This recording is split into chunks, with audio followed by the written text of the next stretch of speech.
بھارت دنیا کے ان چند ممالک میں سے ایک ہے جہاں سب سے زیادہ آزادی کی تحریکیں اور بغاوتیں موجود ہیں۔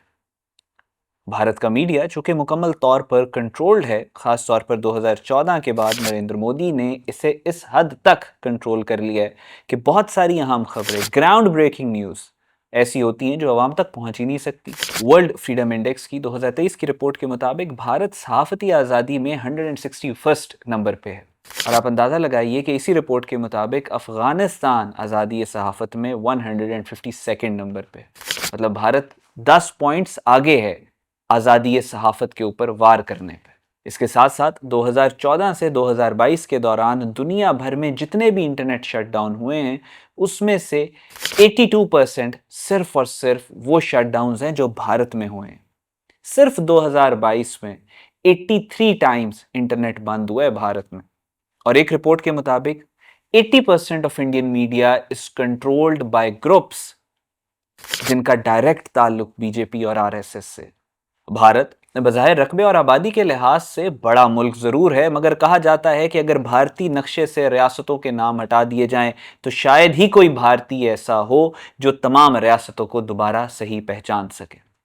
یہ ظاہر ہے ایک مثال دینے کے لیے کہا جاتا ہے، اور یہ مثال بھارت میں زبان زد عام ہے۔ اس کی بڑی وجہ وہ تاریخی حقیقت ہے کہ بھارتی تہذیب ہمیشہ سے مختلف ریاستوں میں بٹی رہی ہے۔ رمیلا تھاپڑ جو کہ ایک مشہور تاریخ دان ہے، اس کے مطابق یکجا ہونے سے پہلے بھارت 80 چھوٹی چھوٹی ریاستوں میں تقسیم تھا، اور گپتا سلطنت اور دلی سلطنت کے درمیان میں یہ کبھی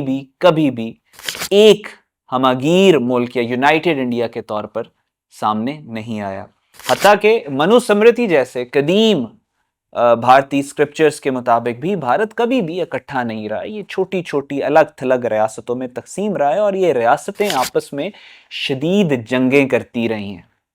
جیسا کہ چولا اور پانڈیا سلطنتوں کے درمیان میں 3 صدیوں تک لڑائیاں ہوتی رہیں۔ بھارتی تاریخ کا اہم موڑ وہ وقت تھا کہ جب مسلمانوں نے بر صغیر کا رخ کیا اور راجہ داہر کے خلاف تاریخی فتح حاصل کی۔ اس کے بعد مسلمانوں نے پورے خطے کو اکٹھا کرنے کا خواب دیکھا۔ مسلمانوں کے کلیکٹیو پولیٹیکل کانشس یعنی اجتماعی سیاسی شعور میں یہ بات شامل تھی کہ ایک مضبوط مرکز کے تحت مختلف ریاستوں کو نظم و ضبط اور انصاف کے اصولوں کے مطابق جوڑا جائے۔ ہسٹوریکل ریفرنسز کے مطابق دہلی سلطنت 1206 سے 1526 کے درمیان میں پہلی دفعہ ہندوستان میں مرکزی ریونیو سسٹم، ڈاک کا نظام اور ایک معیاری کرنسی کا نظام نافذ کیا۔ بعد ازاں مغل دور تک یہ نظام مضبوط ہوا۔ اگین ہسٹوریکل ایویڈنس جیسے کہ ضیاء الدین برنی کی تاریخ فیروز شاہی بتاتی ہے کہ علاؤدین خلجی کے دور میں ستی جیسی ظالمانہ رسوم اور نچلی ذات یعنی جو دلتس ہیں ان کا جو مندروں میں داخلے پر پابندی تھی اس کے خلاف کام شروع ہوا۔ اسی وجہ سے چند سو مسلمان حکمران 900 سال تک کروڑوں بھارتیوں پر حکومت کرتے رہے، جیسا کہ البیرونی کی کتابوں میں بھی آپ کو جس کا ذکر واضح طور پر ملتا ہے۔ بہت سارے ہسٹورینز یہ بات واضح طور پر لکھ چکے ہیں کہ اس سب کی بنیادی وجہ یہ تھی کہ مسلمان یعنی اسلام انسانوں کی برابری کا درس دیتا ہے، جبکہ ہندو معاشرے میں ایک چھوٹی برہمنائز ایلیٹ جس کا کسی بھی مذہب سے کوئی تعلق نہیں، ایک چھوٹی سی برہمنائزڈ ایلیٹ ہے جو صرف اپنے آپ کو پاک سمجھتی ہے، دلت ہمیشہ کے لیے ان کو نجس سمجھتی ہے، اور یہی برہمنائزڈ معاشرہ ہے جس کو اسلامک ویلیوز گہرے طریقے سے چیلنج کرتی ہیں، اور یہی برہمنائزڈ سوسائٹی کی جو برہمنائزڈ ایلیٹ ہے جو اپنی ریفلیکشن اپنی سوسائٹی پہ لے کے آتی ہے، اسی کی وجہ سے بھارت کے کلیکٹیو پولیٹیکل پروسیس کے اوپر ایسا ظلم اور ایسی کاری ضرب لگتی ہے کہ جس کو بھرنا انتہائی مشکل ہے۔ 1947 میں بر صغیر کی تقسیم میں پہلی بار بھارت پر وہی برہمنائزڈ ایلیٹ سینکڑوں سالوں کے بعد وہی استحصالی طبقہ جس کا کسی مذہب سے جیسا میں نے کہا کوئی تعلق نہیں ہے وہ حکومت میں آیا۔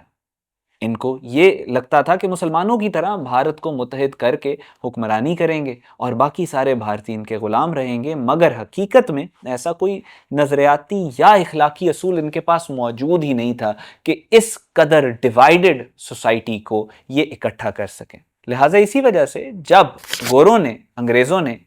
بر صغیر کو چھوڑا تو آزادی ملی جب بر صغیر کو، تو پہلے دن ہی پاکستان ان سے علیحدہ ہو گیا which is almost 33.5% of subcontinent. East Pakistan اور ویسٹ پاکستان یہ علیحدہ ہو گئے، اور جو بھارت بچا وہ اس وقت سے اب تک خلفشار کا، بغاوتوں کا شکار ہے. آج بھارت میں institute of peace and conflict studies کی رپورٹ کے مطابق 120 سے زائد آزادی کی تحریکیں ہیں. کشمیر جو کہ بھارت کا حصہ تو کسی صورت نہیں ہے، 2023 کی SATP کی رپورٹ کے مطابق صرف 2023 میں کشمیر میں سینکڑوں 500 سے زیادہ افراد شہید ہو چکے ہیں. یعنی نارتھ ایسٹرن انڈیا میں 800 سے زیادہ اموات صرف آزادی کی تحریکوں میں ہو چکی ہیں، اور یہ صرف 2 آرگنائزیشنز ہیں جن کے لوگوں نے اس کے اندر فرنٹ پہ کردار ادا کیا. اس میں ULFA کی آزادی کی تحریک ہے اور NSCN کی آزادی کی تحریک ہے. ماؤسٹ موومنٹ میں 2022 میں تقریباً 1700 کے قریب لوگ ہیں، انہوں نے اپنی جان کی قربانی دی بھارت سے آزادی کے لیے. سماجی عدم مساوات کا حال یہ ہے کہ بھارت میں مسلمانوں کی کل آبادی 14% ہے، لیکن سول سروسز میں مسلمانوں کی نمائندگی صرف اور صرف 3%. اس کے علاوہ دلتس جو کہ بھارت کی کل آبادی کا تقریباً 18% ہیں، سول سروسز کی اگر بات کریں تو اس میں بھی ان کی نمائندگی ان کی آبادی کے تناسب کے مطابق نہیں ہے. 2013 سے 2022 کے درمیان جو ریلیجس وائلنس بھارت کے اندر، ریلیجس وائلنس سے مراد when you are talking about India، religious violence سے مراد یہ کہ مسلمانوں پر جو ظلم ہوا، جو دلتس پہ ظلم ہوا، جو کرسچنز پہ ظلم ہوا. DOPT کی رپورٹ کے مطابق 2014 سے 2022 کے درمیان میں جو مذہب کا نام لے کر لوگوں پہ تشدد اور قتل عام کے واقعات ہیں، ان میں 74% اضافہ ہوا ہے بھارت میں، اور اس میں سے 67% کیسز صرف اور صرف مسلمانوں پر ظلم کے ہیں. اور NHRC کی 2022 کی رپورٹ کے مطابق 45% دلت ایسے ہیں کہ جن کو تعلیم کے نام پہ استحصال جن کا کیا جاتا ہے اور ان کو تعلیم حاصل کرنے کے مواقع موجود نہیں ہیں. اپسالا کانفلکٹ ڈیٹا پروگرام کے مطابق اس بڑھتے ہوئے عدم توازن اور تشدد کے پیش نظر 2030 تک کی پیش گوئی ہے کہ بھارت میں کروڑوں لوگوں کو ذبح کیا جائے گا، قتل کیا جائے گا. مطلب بھارت ایک قتل عام کے دہانے پہ. اپسلا رپورٹ کے مطابق بھارت میں انسانی تاریخ کے سب سے بڑے قتل عام ہونے کے چانسز 2030 سے پہلے 68% ہے. ناظرین، یہ بھارت کا وہ چہرہ، یہ بھارت کا وہ روپ ہے جس سے دنیا واقف نہیں ہے. پہلگام والے فالس فلیگ آپریشن کے بعد جس طریقے سے بھارت کے اندر یہ ڈیوائیڈز مزید سے مزید تر بڑھتے جا رہے ہیں،